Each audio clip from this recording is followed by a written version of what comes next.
Soon after the dreams, Joseph's older brothers are shepherding their father's flock far to the north. And Jacob sends Joseph to check on them and report back. When the brothers see Joseph coming a long way off, wearing his coat of many colors, they grumble, "Here comes the dreamer. Let's kill him and throw him down into one of these pits. No one will ever find him. We'll say that a wild animal got him. Then we'll see what becomes of his dreams."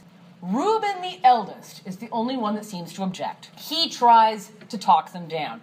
"No, we don't want his blood on our hands. He is our brother. How about we just throw him down into the pit?"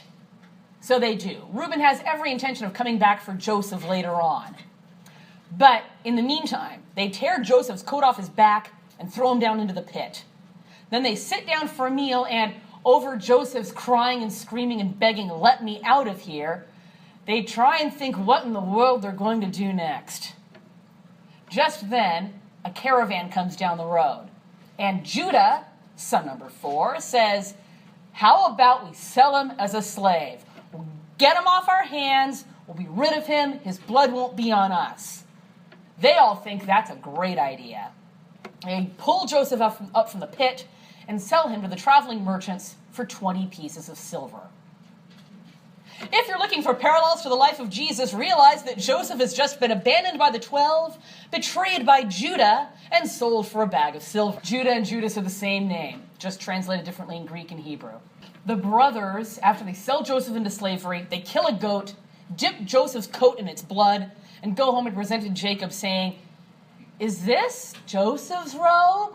Remember for a moment how when Jacob was young, he killed a goat and tricked his father, Isaac, with the goat skins on his hands and Esau's clothes. Now his sons kill a goat and trick him with the goat blood and Joseph's clothes. Their trick works. Jacob is sure Joseph has been torn to pieces by a wild animal, and he is inconsolable. "I shall go down to Sheol mourning for my son," he says. So, are the brothers happy now? Did getting rid of Joseph solve all their problems? No, not hardly. Their entire family life is based on a lie from this point forward. They can never tell their father the truth. And their father probably suspects foul play. But he knows he'll never know, because he knows they'll never tell. Because whoever snitches is going to be the next one to die. Their family life is utterly poisoned from this point forward. Consider for a moment just what jealousy, hatred, and anger can do. When we get angry, and when we don't choose self-control and forgiveness, and boy, is that a hard choice to make sometimes, we allow the anger to build. We let it poison our minds, wear out our bodies. We make ourselves and everyone around us miserable. It's no wonder that Jesus said, "Whoever is angry with a man has murdered him in his heart." And if we allow the anger to spill over into our actions, which it will if we keep it up long enough, we end up like Joseph's older brothers. But God's got a plan still, not just for Joseph, but for the older brothers. It's a plan of redemption. It's going to take a while to play out. Let's skip over and see how it plays out in the life of one of the brothers, Judah. Judah, the one who had the bright idea, let's sell Joseph as a slave, can't look his father in the face. He can't live with his guilt. So he leaves home. He strikes out on his own. He marries a pretty Canaanite girl and then discovers what a terror she is. He has 3 wicked sons, whose names I can't write because I have no marker. Onan, and Shelah. Judah can't control these sons. Judah knows exactly how much moral authority he has in the house. His life is pretty miserable. The time comes for Judah to find a wife for his eldest son, and he arranges a marriage with a Canaanite girl named Tamar. Let's switch to Tamar's perspective. This poor young girl has a father who arranges her marriage to a wicked man, one who abuses her. And Judah, as head of the family, does nothing. God strikes dead. God protects Tamar. So, as was the custom, Judah marries her to his second son, Onan. This was a long-standing custom in the ancient Middle East. God actually makes it part of the law of Moses in the book of Deuteronomy. It's called levirate marriage. When the man dies, the widow marries the next brother. The idea is that the widow gets taken care of. She bears children who can take care of her in her old age. And then the first child born to her has all the rights and privileges of her deceased husband. In that way, she still has some family and some rights. But Onan here is selfish and greedy. He realizes he'll lose his new status as firstborn if he has any children with Tamar. So he uses her for his pleasure and then spills his seed on the ground. Tamar stays childless, and God strikes Onan dead. Now, Tamar is entitled to marry the third son, Shelah. But at this point, everyone thinks Tamar is cursed and infertile. And he's just a boy. So Judah promises her that she can marry Shelah when Shelah's just a little bit older. Then Judah sends her back to her father's house without any notion of ever calling for her again. Tamar is stuck in legal limbo. She's a financial burden to her birth family, and she's not free to marry anyone else. She's still technically part of Judah's household.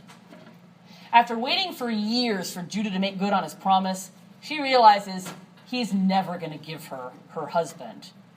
So she takes matters into her own hands. Oh, you know what's coming up, don't you? She takes off her widow's black. She dresses like a prostitute, covers her head with a veil, and strategically places herself on the road when she sees Judah heading out for a party with a friend. They make eye contact. Judah says he'll give her one lamb in exchange for a good time. But he doesn't have a lamb with him. So she asks for his ID as an IOU. His cord, his seal, and his staff. It's the ancient equivalent of asking for a person's wallet. Judah says yes. They sleep together. Tamar sneaks back home and puts on her widow's black. Judah comes to town the next day with a lamb, but he can't find the prostitute anywhere, and no one's ever heard of her. 3 months later, Judah finds out that Tamar is pregnant. He publicly declares with all the self-righteousness of a hypocrite that she is to be burned.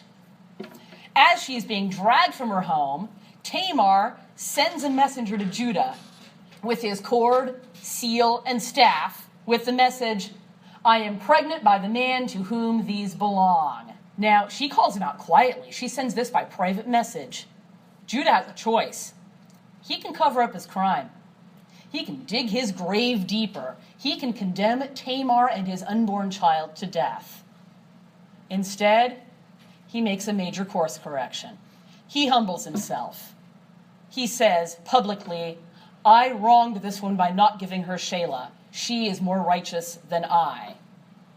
Judah accepts Tamar back into his household in the role of widowed daughter-in-law, and she gives birth to twin sons, Zerah and Perez. Judah, Tamar, and Perez become the ancestors of Jesus Christ. Just in case you ever need a really good example of God's grace and how God is more than willing to work within the mess. So yeah, the line of Jesus goes Abraham, Isaac, Jacob, Judah, Perez. Judah's responsible for giving her to his son, but the background idea there is that he is responsible for providing her with children. Well, he fulfilled his responsibility, whether he knew it or not. He provided her with children. So there's really no future question of marrying her to Shelah. From this point forward, little by little, God's going to help Judah turn around his messed up life. Judah starts by doing right by Tamar. He gets a second chance to raise good sons. He reconciles with his father Jacob. He comes home. And at the end of the Joseph story, Judah is going to prove that he is a changed man. We'll get there. Big dramatic ending.